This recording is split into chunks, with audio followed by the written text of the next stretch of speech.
Hi and welcome to another Tabitha's Glass Emporium YouTube video and reactions month. So today I wanted to show you this. This is my kind of mock-up I did, which was making a moon out of dense white and using French vanilla powder to react with it to kind of create a moon scape feel with kind of, you know, the craters and all of that, and then do these kind of crazy houses in greys as a sort of, you know, monotone piece that will then go in a frame. So when I first tried to do this project, I attempted to cut the shape out of one piece of glass, and I wasn't very successful with the dense white, and I got a crack in it. I kind of utilised it. This was a really sort of mocked up, rather quick piece as a sort of garden path, but I have so much scrap dense white. I want to try and make the moon this time using kind of fibre paper casting. So I've cut the moon shape out of fibre paper, and I'm just going to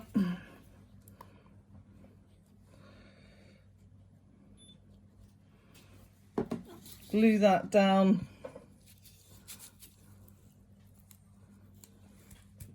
here, and literally I'm just going to fill it up with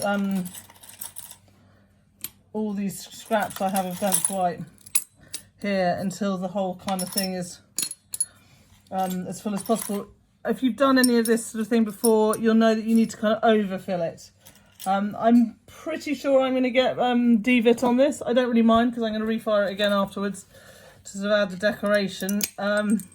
So right now all I want to do is just fill this up, making sure I get right into the corners here with as much dense white as possible.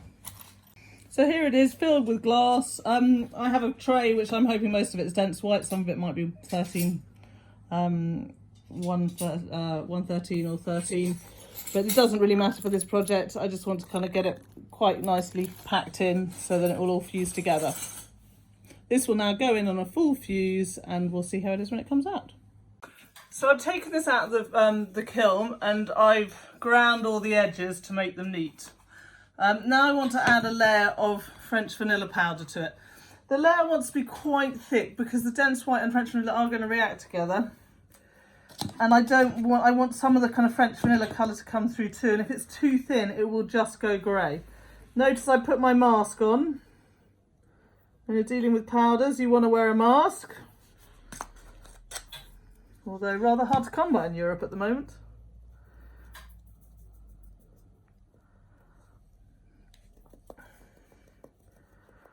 So putting a really good thick covering on all over, making sure sort of at the edges. Oh, there we go. Now I'm just going to use a water dropper. In fact, I'm going to reclaim the powder first, otherwise that's going to get wet and it'll be harder to reclaim.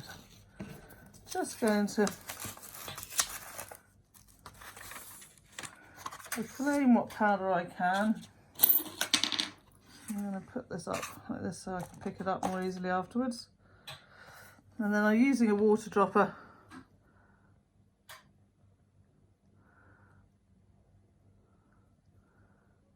I'm going to try and displace some of the powder here and there to be like moon craters. The kind of higher you do it from, the more effect you get, but the less control you have.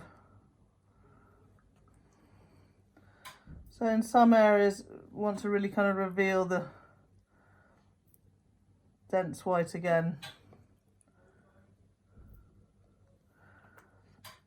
So once this is done, I'm going to put it back in the kiln, and it will go on a full fuse so this effect can happen. So now this is out of the kiln. I've worked the edges a bit to just give it a bit of a nicer shape. I've got machinery you can do that with, but if you don't, just leave it as is. The splotchiness, I quite like it. I think it's sort of quite moon-like, so I'm quite pleased with that. So I want to add the houses now. Now I've just all pre-cut all these. So each layer is sort of 2 layers. It's a bottom layer that is exactly the kind of shape of the moon. And then a top layer that, as you can see, we've enamelled some windows and doors on, that folds, kind of overlaps onto the moon. And then a roof like so.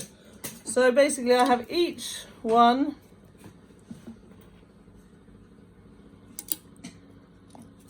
goes on like this, but we should always have a slight overlap. That one's very slight overlap